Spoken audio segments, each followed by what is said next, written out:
మీరు ఒక మీటింగ్లో గొల్యాతు గురించి దావీదు గురించి చెప్పినప్పుడు ఆ మాట ఎంత ప్రభావితమైందంటే పాస్టర్లు ఎంతోమంది చెప్పారు, కానీ వాళ్ళు చెప్పిన దానికంటే పవన్ కళ్యాణ్ గారు చెప్పింది చాలా బాగుందని చెప్పి కొన్ని లక్షల మంది చేశారు సార్. అది చాలామంది చేశారు సార్. అది నిజంగా నేను ఎందుకు మిమ్మల్ని నేను రిక్వెస్ట్ చేస్తున్నానంటే, మీరు ఒక్క మాట చెప్తే కొన్ని లక్షల మంది కదిలించబడతారండి.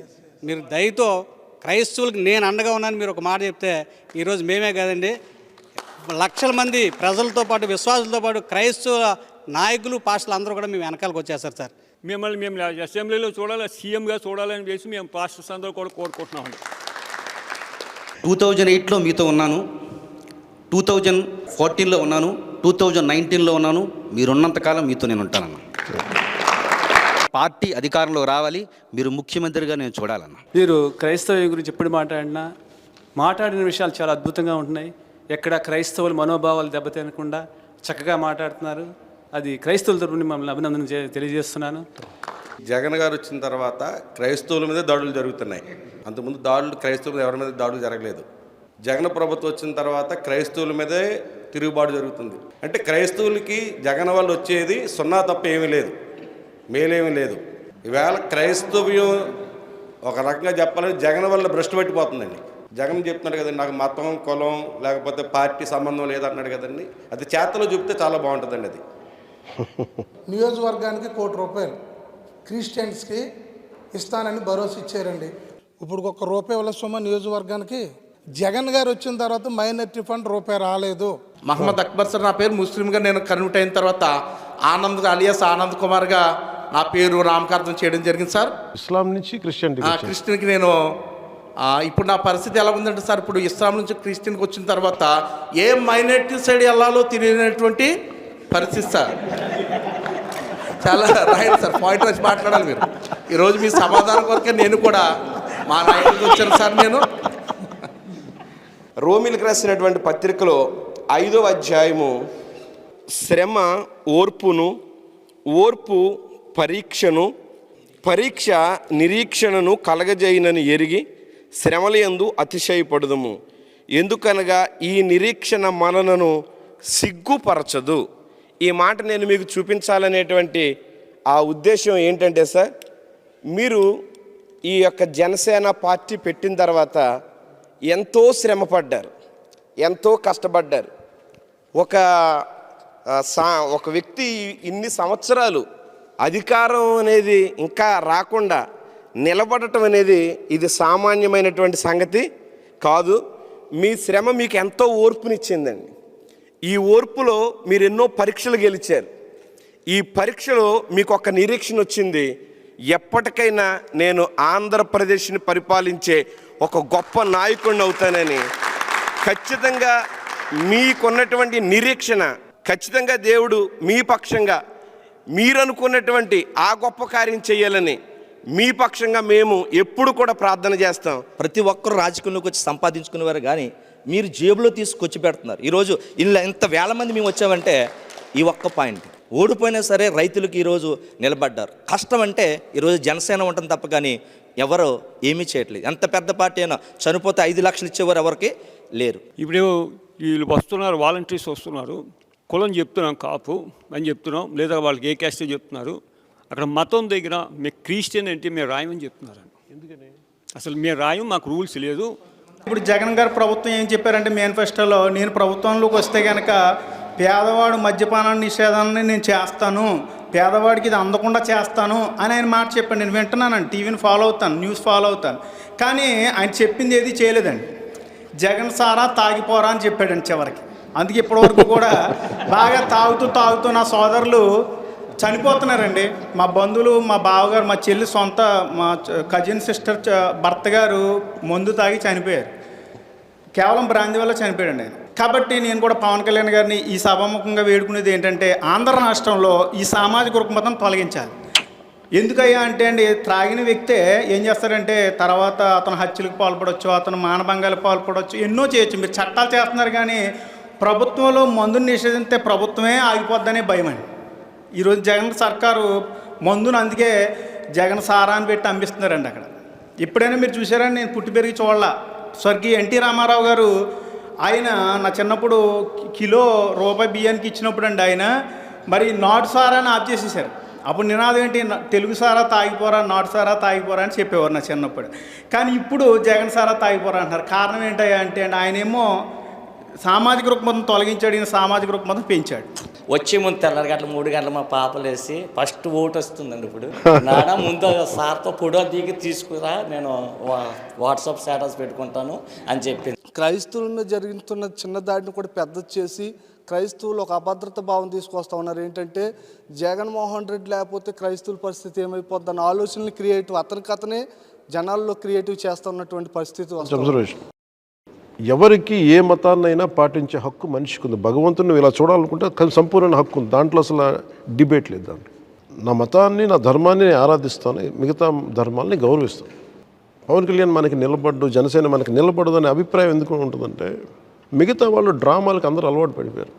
నిజంగా ఈ దేశంలో ఎవరన్నా న్యాయం చేయాలి అంటే తన విశ్వాసాలని తను ముందుకు తీసుకెళ్తూ తను పాటిస్తూ మిగతా విశ్వాసాలను గౌరవించేవాడే తీసుకెళ్ళగలడు. నేను మీకోసం నేను డ్రామాలు చేయను, మనస్ఫూర్తి ఎందుకు జనం చెప్తాను. నేను మిమ్మల్ని మోసం చేసిన వాడిని అవుతాను. జానీ అనే సినిమా ఎందుకు పేరు పెట్టుంటాను మీకు ఎప్పుడన్నా ఊహించారు? ఎప్పుడన్నా hero not necessarily to be A Hindu, he can also be a Christian. మళ్ళీ జానీ అని చెప్పి జానకి రామయ్యని షార్ట్ జానీ కదా, జానీ అంటే జానీ. అది ఎందుకు పెట్టానంటే నా మనసు చెప్పడానికి ఇది ఆవిష్కరిస్తున్నాను అన్నమాట. మీకు అందులో జీసస్ క్రైస్ట్ ఫోటో ఉంటుంది. ఆ సినిమాలో మీరు ఎక్కడ చూసినా వెనకాల జీసస్ ఫోటో ఉంటుంది. అంటే ఇతను క్రైస్తవ మతాన్ని తీసుకున్న వ్యక్తి, అతను హీరో నా సినిమాలో. అది ఎవరో డైరెక్ట్ చేస్తుంది, నేను డైరెక్ట్ చేసుకున్న మొదటి సినిమా.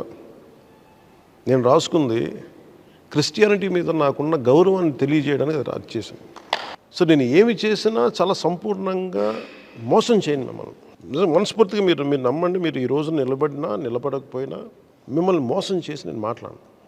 కష్టం వస్తే ముందు వచ్చి నిలబడేది నేనే నిలబడతాను తప్ప. నా వైఫ్ నన్ను అడిగింది, మా మదరు నా కూతురు పుట్టిన దీన్ని మన బ్యాప్టైజ్ చేయాలి, చర్చికి తీసుకెళ్ళొచ్చానండి రష్యాలో. యూ బీయింగ్ ఏ హిందూ నీకైనా ఇబ్బంది ఉంటుంది అంటే అసలు లేదు. మేము అన్ని మతాలని సమానంగా గౌరవించామని, నేను మీ విశ్వాసాలను గౌరవిస్తాను, సంపూర్ణంగా చేసుకున్నట్టు నా కూతురు ఫోటో ఉంటుంది బ్యాప్టైజ్ చేసినట్టు. నేను ఇది ఎందుకు బయటికి చెప్పనంటే నాకు చాలా చిన్నతనంగా ఉంటుంది. నేను భగవంతుని నమ్ముతున్నట్టుగా ఉంటుంది ఓట్ల కోసం. నేను మీ విశ్వాసం చూరగొనాలి అంటే నేను మీకు నిలబడాలి. నేను ప్రాక్టీసింగ్ క్రిస్టియానిటీ అయినప్పటికీ కూడా మీకు నిలబడకపోతే ప్రయోజనం ఏముంది మీకు అంటారు. నేను ప్రాక్టీసింగ్ క్రిస్టియానిటీ కాదు, కానీ మీకు నేను నిలబడినంతగా ఏ క్రిస్టియన్ లీడర్ నిలబడ్డా. మీరు ఇది నమ్మండి. వేరే మత విశ్వాసాలకి భంగం కలిగించకుండా మన విశ్వాసాలని ముందుకు తీసుకెళ్లడంలో మీకు సంపూర్ణమైన హక్కు ఉంది. ఏ పార్టీకి హక్కు లేదు, రాజ్యాంగం మనకి సంపూర్ణంగా కల్పించిన హక్కు ఇది. నేను దీన్ని మనస్ఫూర్తిగా మీకు ఈ వాదనకి చేయూతనిచ్చేవాడినే తప్ప మిమ్మల్ని ఎప్పుడు ఇబ్బంది పెట్టే వ్యక్తిని కాదు. నేను బౌద్ధాన్ని చూశాను, మీరు చూస్తే తమ్ముడిలో బౌద్ధం కనిపిస్తుంది మీకు. మత ప్రస్తావన లేని రాజకీయం చేయాలి, అది నా అల్టిమేట్ గోల్. అది ఎమాన్సిపేషన్ డిక్లరేషన్ అంటే మనకి బానిసత్వం ఉండకూడదని జార్జ్ వాషింగ్టన్ పెడితే అది ఈ రోజుకి ఇంకా అంచెలంచెలుగా జరుగుతుంది. అట్లాగే నేను కోరుకుంది కూడా మత ప్రస్తావన లేని రాజకీయాలు ఉండాలని. ఇప్పుడు మీరేమంటున్నారు, జగన్ మనవడేంటి మనల్ని పట్టించుకోవట్లేదు, ద్రోహం జరిగిందని ఎలా చెప్పారు, అలాగా హిందూ లీడర్లు మనల్ని పట్టించుకోవట్లేదు, హిందువులంతా ఏకమైపోయారు. అది దేనివల్ల జరుగుతుందంటే పొలిటికల్ లీడర్స్ వల్ల జరుగుతుంది. అది నేను జగన్కి 517 ఎన్నో దేవాలయాలు దాడులు జరిగినాయి, అపవిత్రం చేయబడ్డాయి. ఈ పదం ఇబ్బంది కలిగిస్తుంది మాట్లాడుతున్నప్పుడు. పొలిటికల్లీ రైట్ పదం కాదు, కానీ సమాజానికి చాలా మంచి పదం ఇది. 517 దేవాలయాలు మీరు కూల్చేశారు, మీరు అపవిత్రం చేశారు. దీని దోషులు ఎందుకు పట్టుకోలేదని అంటున్నప్పుడు ఏమనిపిస్తుంటే ప్రతి ఒక్కరికి, హిందూ కాని వ్యక్తులకి ఏమనిపిస్తుంటే ఇతను వెళ్ళి హిందువుల సైడ్ తీసుకున్నాడా అనిపిస్తుంది. ఇది మేజర్ సమస్య ఉంటుంది. నా వాదన ఏంటంటే మనం దోషుల్ని పట్టుకోకపోతే ఏం భావన కలుగు, దోషులను పట్టుకోకపోతే వాడు తాగి చేశాడా లేదంటే కావాలని గొడవలు పెట్టడానికి చేశాడా, ఆ దోషుల్ని పట్టుకోకపోతే ఒక గాల్లో ఏం భావన ఉంటుందంటే మనల్ని జగన్ అనే వ్యక్తి వచ్చాక క్రిస్టియన్ సమూహాలు వచ్చి మన గుడిని ఇది భావన చెప్పరు నోటితోటి, ఎవరు మనకు ఆ భావన కలగజేస్తారు. మీరు దోషుల్ని పట్టుకోకపోతే ఈ భావన వల్ల రేపొద్దున మీకు ఆ ఇన్సిడెంట్కి సంబంధం లేదు. ఒక వ్యక్తి చేసిన తప్పు అది. నేను మాట్లాడేటప్పుడు ఏమైనా కరెక్షన్ మాట్లాడుతాను. ఒక జబ్బు ఉంది, క్యాన్సర్ అది దాన్ని కోసేయాలి. కోసేటప్పుడు మాట కఠినంగా ఉంటుంది. ఇది నేను ఎక్కడి నుంచి నేర్చుకున్నానంటే, ఇది ఎక్కడి నుంచి నేర్చుకున్నాను, జీసస్ క్రైస్ట్ జీవితం నుంచే నేర్చుకున్నాను నేను. మగ్ధులను మాట్లాడుతున్నప్పుడు మీరు తప్పు చేయనివాడు ఎవడు, తప్పు చేయనివాడు రాయండి అని. ఇది మాకు పాఠాలు ఉన్నప్పుడు డేవిడ్ అండ్ గొలాయిత్ మాట్లాడుతూ ఈ కథలు చెప్తున్నప్పుడు మేము స్కూల్లో చదువుకున్నాయి, లేదంటే మా టీచర్ మాకు ఇమాన్యుయల్ టీచర్ ఉండేది. నాకు అత్యంత ప్రేమ ఆవిడంటే. ఆవిడ నన్ను దగ్గరికి తీసుకున్నందుకు ఇంకా ఏ టీచర్ దగ్గర తీసుకోలేదు. నాకు క్రిస్టియానిటీ మీద అంత గౌరవం అంటే ఫస్ట్ నాకు గౌరవం నేర్పించింది ఆవిడ. మా టీచర్ ఆవిడ ఇమాన్యుయల్ టీచర్ అని ఆవిడ ఉండేవాడు. ఆవిడ ఒకటే మాట చెప్పింది చిన్నప్పుడు, తనని తాను తగ్గించుకున్నవాడు హెచ్చింపబడ్డాను. అది ఏ అధ్యాయం ఇవన్నీ నాకు తెలియదు, కానీ ఆ వాక్యం గుర్తుండిపోయింది నాకు.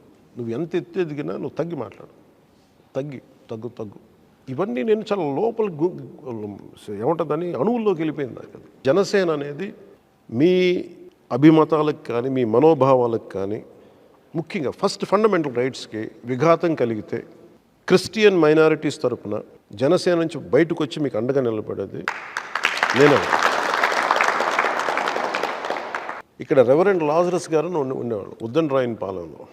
ఆయన రెవరెండ్ చాలా డీప్ మంచి ప్రేయర్స్ చేసేవాళ్ళు ఆయన. ఒకసారి మన ఆఫీస్కి వచ్చి చాలా ప్రార్థించి, మీరు రేపు పొద్దున ఉగాదికి మీరు మా ఊరు రావాలని చెప్పి. అంటే ఆయన చెప్పింది ఏంటంటే, ఇది హిందువుల పండుగే, నేను మతం తీసుకున్నాం. ఆయన పాల్గొనలేదు, కానీ ఆయన దగ్గరుండి జరిపించారు ఉగాది పండుగ. అసైన్డ్ భూములు మావి, మాకు మిగతా వాళ్ళకి ఇచ్చినంత డబ్బులు మాకు రావట్లేదు, ఒక అదనంగా ఇంకొక 150 రూపాయలు కానీ 50 రూపాయలు కానీ ఒక పర్టికులర్ ఫిగర్ పెంచి మీరు ప్రభుత్వంతో మాట్లాడండి మా తరపు నుంచి అంటే, అది నేను చేంజ్ అన్నాను. ఇందులో ఎక్కడా కూడా నేను మతం చూడలేను, వాళ్ళ సమస్యనే చూశాను. క్రైస్తవులకి జనసేన వ్యతిరేకం ఎప్పటికీ కాదు, కానే కాదు. క్రైస్తవులకి నేను అండగా ఉండాలి అనే మాట ఎలా చెప్పాలి, నేను నిలబడి చూపించాలి. కానీ నేను మీకు ఈ రోజున మాట ఇస్తుంది, మీ సమస్యల పట్ల మీ ఉనికి కోసం, మీ గౌరవం కోసం నేను సంపూర్ణంగా క్రిస్టియన్ సమాజం పట్ల నేను నిలబడతాను వ్యక్తిగా. మీరు ఈసారి నిజాయితీకి సత్యానికి మీరు నిలబడండి. మీకు ఏ మాత్రం కష్టం వచ్చినా నేను అక్కడ ఉన్నాను అనేది మటుకు మీరు మర్చిపోండి. సో నాకు మీకు తెలుసో లేదో, నేను బెత్లెహేమ్ వెళ్ళాను. నాకు భగవంతుడి పిలుపు ఎలా ఉంటుందంటే రకరకాల చోట నుంచి ఉంటాం. నాతో ఏదో ఒక సినిమా స్టార్ట్ చేస్తాం జీసస్ క్రైస్ట్ మీద, అప్పుడు వచ్చింది కదా.